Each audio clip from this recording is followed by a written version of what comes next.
Before we get into today's episode, I want to tell you about something I think every business leader, recruitment marketeer, and recruiter should be reading.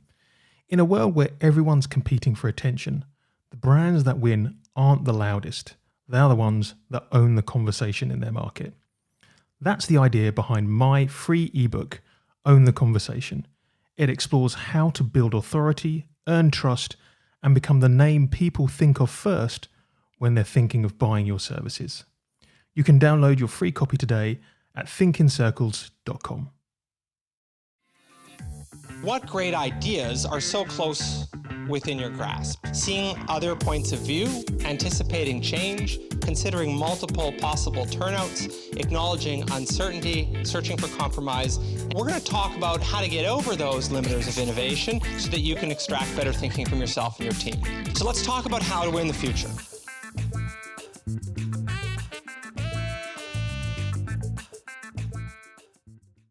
This week, I'm joined by Adam Gordon, someone who's spent more than 2 decades at the intersection of recruitment, marketing, and technology. From building and selling candidate ID to launching Poetry HR, Adam has been helping shape the future of talent acquisition long before AI became the industry's favourite topic. In this conversation, we explore recruiter enablement, what it really means, why AI should enhance recruiters rather than replacement, and the skills modern talent acquisition teams need to succeed now and into the future. Welcome back, everybody, to the Marketing Rules podcast, and it's my pleasure to welcome my Scottish brother from another mother. It is Adam Gordon. Adam, welcome back onto the podcast. Hi, James. Thanks so much for having me. It's great to be here. And we're certainly the same. We're certainly born in the same year. Not that far apart. It's Very like close. I think You're January, I'm February, I believe. Yeah. I knew it. We couldn't be. I don't think we could be twins, but I don't know. Maybe. Well, if we were, I'd be the better looking one. Let's just. I agree with that. We'd certainly be the fitter one. Adam, for those who are kind of joining us maybe for the first time, it would be great if you can kind of give a little bit of background about yourself and what you do now. Yeah, sure. So I started in recruiting in 1999, recruiting accountants. I did that for 3 years. I was semi-successful. I went into that industry because my friend had joined it about 2 years before, and he was driving a Mercedes, and I thought that sounded cool. So I was entirely inspired by that, nothing else. I didn't actually enjoy interviewing candidates very much. And so I moved into recruitment marketing in 2002, spent a couple of years doing that in a global recruitment marketing agency, and then moved into PwC, where I spent 3 years in the consulting business in the human resource services, and then started building my own businesses, which I've been more successful in.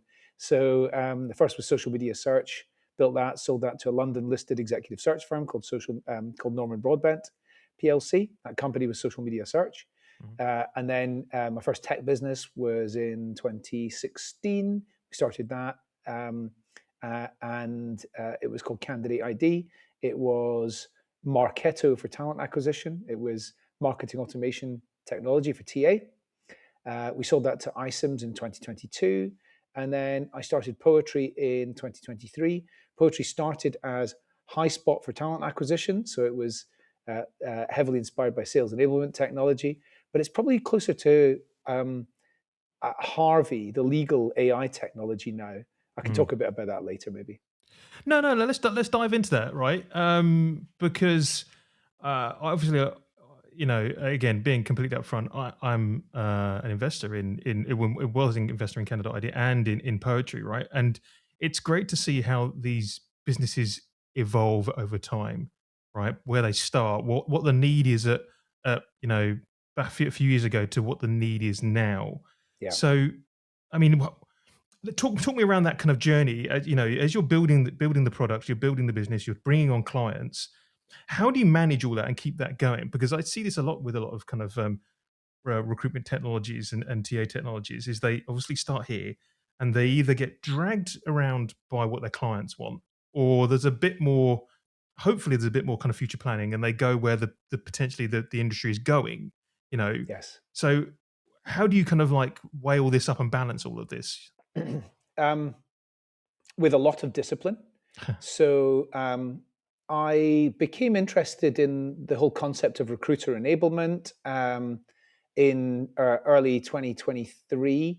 I'd been working with the sales enablement team at a previous employer and helping them to develop assets, decks, calculators, scripts, things like that for salespeople. And what occurred to me is that salespeople need a lot of intelligence, a lot of content, a lot of assets. And then I started thinking about recruiting. I was like, hang on a second. Recruiters need a lot of these same things. They need competitor intelligence. They need talent market intelligence. They need like a template for how to do the kickoff meeting with the hiring manager. So they want to turn up for that completely prepared. And then going into the sort of sourcing phase, they need Boolean strings, they need outreach messaging, they need attraction assets like social media posts and job adverts and things to build up a long list. And then in the recruitment phase, they need job descriptions, they need interview questions. And then moving on to the kind of offer stage, they need like offer letters and they need a lot of different pieces of like disparate content. So sales teams have got this technology, sales enablement technology, which kind of brings a lot of this together and makes it very easy for salespeople to access what they need in their workflow when they need it. So my initial thesis was recruiters might benefit from this type of thing as well. So I did 6 months of focus groups. I did 200 hours of focus groups and interviews with talent acquisition people, people in RPO, people from recruitment marketing, from talent sourcing, from recruitment operations, recruiters, leaders of large teams, like to get the biggest sort of spectrum of experiences that I could. And that was the point when I kind of determined, I think this is a real problem that we need to solve for. I did some research with the talent labs who told me that recruiters are spending many hours every single week. It was something like 20 hours every week finding the things they need and creating assets to complete their tasks. And I was like, this is a huge amount of time they're not spending with their candidates and their hiring managers on achieving influence and doing the things that really they're paid to do. Using all their left-brained skills, their emotional intelligence, and moving processes forward. So we started, myself and a former colleague, Mike Hughes, started Poetry on the 1st of August 2023, and we did it on the basis we were really going to create HighSpot for talent acquisition. HighSpot is a sales enablement technology, which I'd seen and I'd thought, this looks pretty good, the way it segments things and it makes it easy for recruiters to find what they need, or salespeople to find what they need. But then over the last couple of years, the evolution of AI has given us the opportunity to do a lot more orchestration work, semi-agentic type of processes. And so what we really wanted to do was, if you've got one asset, that then influences the development of the next one, which influences the development of a whole sequence of different things and sets off a chain reaction and provides things to you inside your existing workflow. So inside your Outlook or inside your applicant tracking system or inside LinkedIn or wherever it is. So as we've moved closer and closer towards that, I've done a lot of study around other AI technologies, and they are perhaps best developed in the legal space, where lawyers, of course, need a lot of documentation. They need a lot of contracts and other things to complete their tasks. And they need a lot of what's the term they use? Case history. So they want to understand what other precedents have been set, in the courts and all that sort of thing. So Harvey, and there's others like Legora, and there's others where, their whole sort of principle is they will do a lot of the research and develop the assets that the lawyer needs based on all of the evidence that it is contained within their what they call a vault. Yeah. So they focused very heavily on workflow automation, as much as they have on the actual development of the assets and making sure that they're on brand and in context and Hmm. right first time. Yeah. So the whole workflow management is something we've done a lot more work on over the Yeah. last 18 months in order to become more like Harvey. And I remember you describing it once as like an operating system for recruiters. And Mm. is that still a good analogy, or is that quite an old fashioned kind of premise now? No, I mean, I think that is a good analogy. But the way that we think about it is, if they have a system of record for their candidates, which is their applicant tracking system, then they also need a system of record for all of the other things that they need, all of the intelligence and the documents that they have to use. So Mm. we're providing that. Yeah. Yeah. Yeah. So, and you mentioned it a couple of times, is recruiter enablement, and are you? I know you did you mentioned all the research that Yeah, you've done around that, and I know I played a little part in that as well. you did. Um, um, y- let's dig into that a bit deeper, right? Kind of, what does that kind of break down into? There must be some kind of pillars, right? That a recruiter enablement kind of actually how you would define it, because I reckon it's still probably a term that a lot of recruiters just have never kind of come across. I know people listening to this, they'll be in talent acquisition, but they'll all be kind of like agency recruiters as well.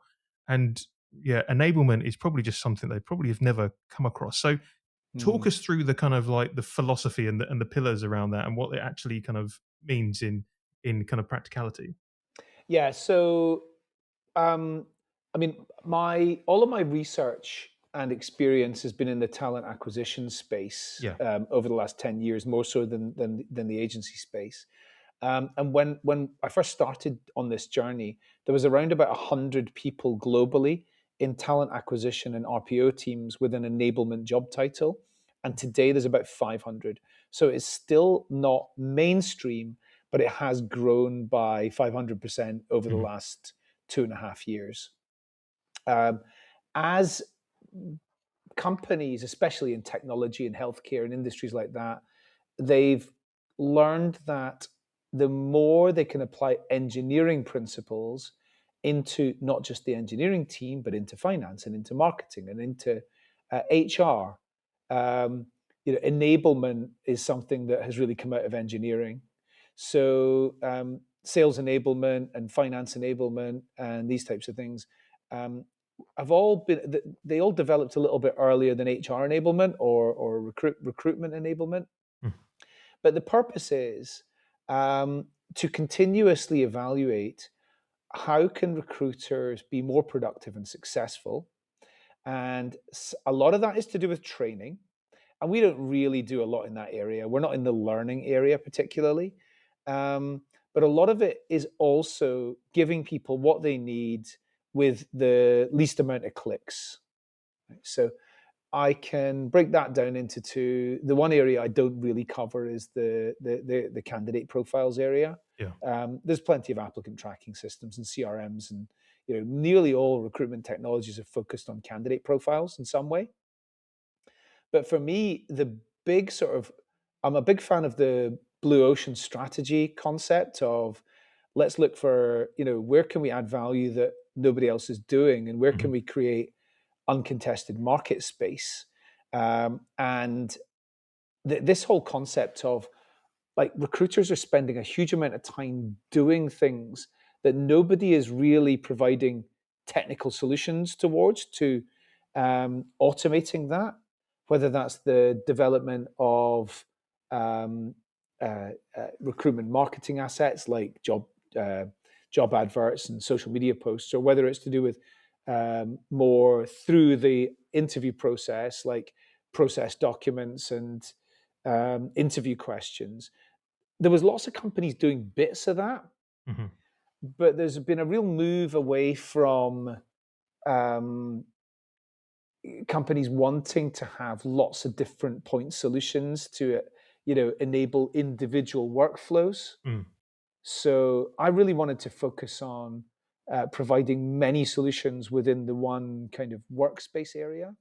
But what are the pillars? The pillars are talent intelligence, it's recruitment marketing or talent attraction, operational recruiting, and then there's another one which kind of includes a lot of other things that don't quite neatly fit into that, like your recruitment strategies and your how to develop your business cases for budgets and things like that.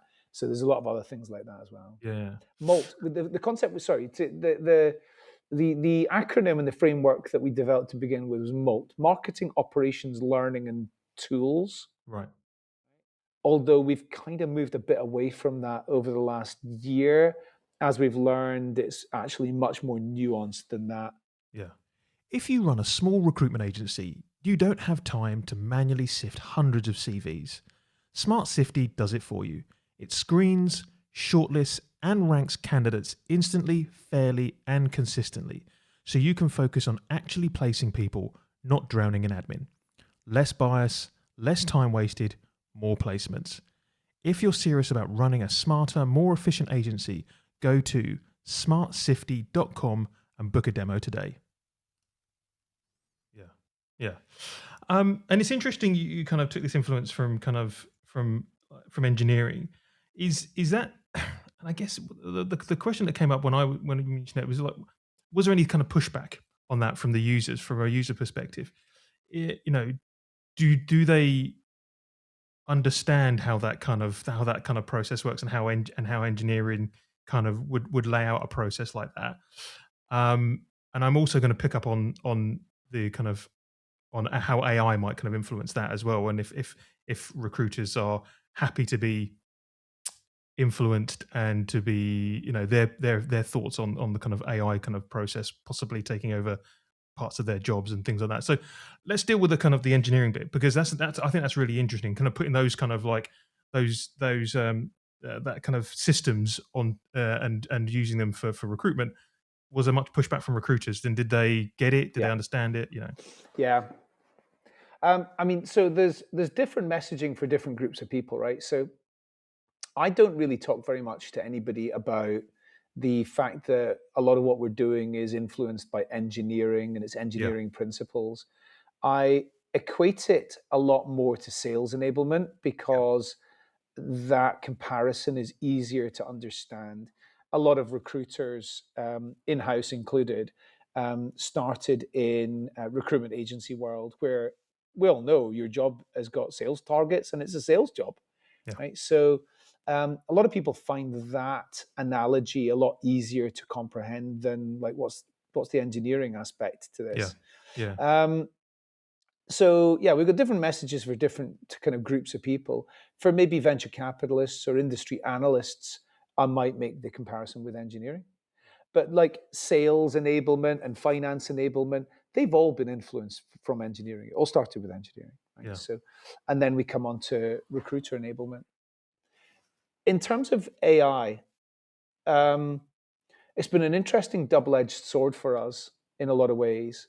So we started Poetry around 10 months after ChatGPT launched its preview mode, and people started using it. And the great thing about that was that people were very familiar, by the time we launched, they were familiar with the concept that AI could help them to develop text, right? And of course, capability every 3 months, or every 3 days, maybe even. But like since then, every 3 months, there's been another breakthrough and another breakthrough and another breakthrough. And we've been very much at the forefront of, okay, that's now possible. How do we apply that into poetry to better enable our customers? And do we?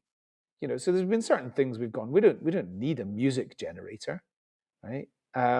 We possibly do need a video generator, but it's not quite at the level that enterprise employers are going to want to use it at this point. So we don't do it. So we are living in the bleeding edge, and what we're delivering is maybe 2 steps ahead of where the customer is today. Right. So we're continuously evaluating what is the absolute cutting edge stuff, and then at the right time we're applying it into our product Mm-hmm. in a way that people will understand. I've done this myself. I've been too far ahead of the customer market on a number of occasions that they've gone, I don't really understand what you're talking about. And I'm like, okay, I've gone too far here. Yeah. I need to bring it back to make it practical for them. Yeah. So one of the things that I've learned a lot about AI is if you've got a chatbot, Adam and James could be sitting next to each other. We're both recruiters in the talent acquisition team. And if we're being tasked with using Copilot to generate our recruiting assets, I mean, we're both fairly articulate, so we're going to be able to get something, but it's going to look pretty different. Mm-hmm. We're going to phrase things in slightly different ways, and what we get back is going to look different. And there was one major hotel chain whose job adverts we did a kind of audit on, and their job adverts right across Europe for the same job were all completely different. It looked like it was for different companies in some instances. Sometimes they talked about the company's vision. Sometimes they talked about the company's like employer value proposition. Sometimes they didn't at all. They talked about the hotel rather than the company. Yeah. Completely inconsistent.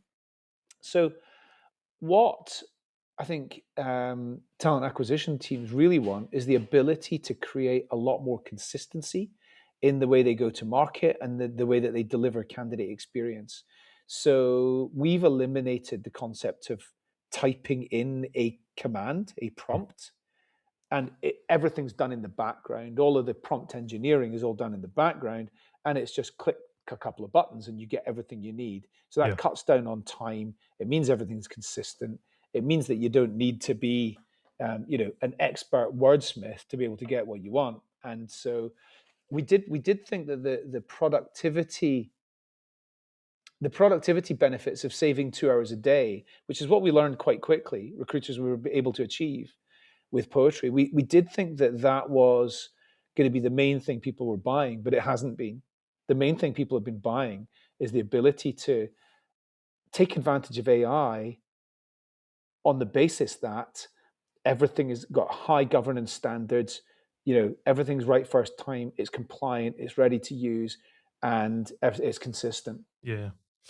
So a slightly kind of broader question then, which kind of follows on from this is what are the kind of skill sets then that a modern person in TA needs, right? Because Yeah. you would have, is it a bit of marketing? Is it a bit of being able to use AI efficiently, properly, and in the correct way, as well as being a recruiter, doing all the things a recruiter does, right? And recruit. What does that skill set now look like from your perspective? Because you've probably built in some of this stuff into poetry, right? As well. A Yeah. lot, absolutely, a lot. So I'll answer that by just giving you a bit of an insight around how talent acquisition teams have been changing shape. So there are less 360-degree recruiters in talent acquisition than there were 5 years ago. There are less people who are taking a job brief, finding their own candidates, doing their own marketing work, doing their own assessment, and guiding the candidate into that seat the day they're meant to turn up. It's more segmented than it used to be as parts of the process have become better automated. So I remember seeing BT's talent acquisition processes around this is close to 10 years ago, and there were 72 different steps, right? So there's a lot in recruiting. There is a lot involved, and most people who haven't worked in it, they would just think it's simple. Yeah. Now, of those 72 steps, when we first started poetry, we looked at which are the ones that should not be automated and which are the ones that should be automated. And of those, which are the ones that are to do with candidate profiles and which are the ones that are not. And there was about 40 of the 72 that we were like, well, they're fair game for us. They're non-candidate things and they can be automated because they're repeat processes. So by deduction, what that means is I can tell you the things that a recruiter should be focused on. Yeah. We all get notifications every day telling us to do something, whether it's pay a bill or whether it's turn up for a webinar or whether it's whatever. We ignore them, we delete them, we don't do what we're meant to do, right? So recruiters have to ensure that candidates for like a second stage or a final stage are going to turn up, and they need to do that by phoning them up and ensuring that they know where they need to go, they know who they're meeting, have they got any questions unanswered, etc. They need to Adam needs to contact James and say, "Hi James, it's been 3 days since you got those CVs from me. I need you to tell me which ones you want to actually interview," right? Because life goes on. Hiring managers, we love to think that they prioritize recruiting. Some do, but like 1 in 5 absolutely is on it. 4 out of 5 need like shepherded, right? So for recruiters need to achieve influence with candidates who are like, I'm not sure if I want this job, or I'm not sure if I like that company. They also need to achieve the same influence when they contact the hiring manager and the person goes, I just don't think that person's going to be a fit for our team. What on earth, whatever that means. But that's the type of thing they have to deal with and they have to, overcome. So achieving influence, overcoming objections, providing consultation, explaining what the data means, to the hiring managers. That's the sort of stuff that recruiting is very nuanced. Every role, not every role, but probably in a corporate recruiting team, probably 40% of the roles that they're working on are going to be fairly nuanced and they're going to have something unique about them. So that's the type of stuff that recruiters need to do. They need to be internal consultants and they need to achieve influence. Yeah. Adam, a pleasure as always. We could sit here for hours in all honesty, but I think my audience have got a fairly kind of short attention span, especially when it comes to listening to my droning voice. If anybody wants to get hold of you, anybody wants to know more about poetry, we'll obviously include all of your details in the show notes so people can kind of reach out. But Adam, I'm sure this will be kind of like, this won't be the last time we'll have you on. I'm sure in a couple of years' time we'll probably have you back, probably with another venture that I may well have invested in at that point. But for now, thank you very much. James, thanks so much. I've really enjoyed it and it's been a privilege. Thanks for listening. And don't forget, you can subscribe to the Marketing Rules podcast on Apple, Spotify, and all other major podcasting platforms. I've been your host, James Whitelock, and I hope you can join me and more amazing guests next time.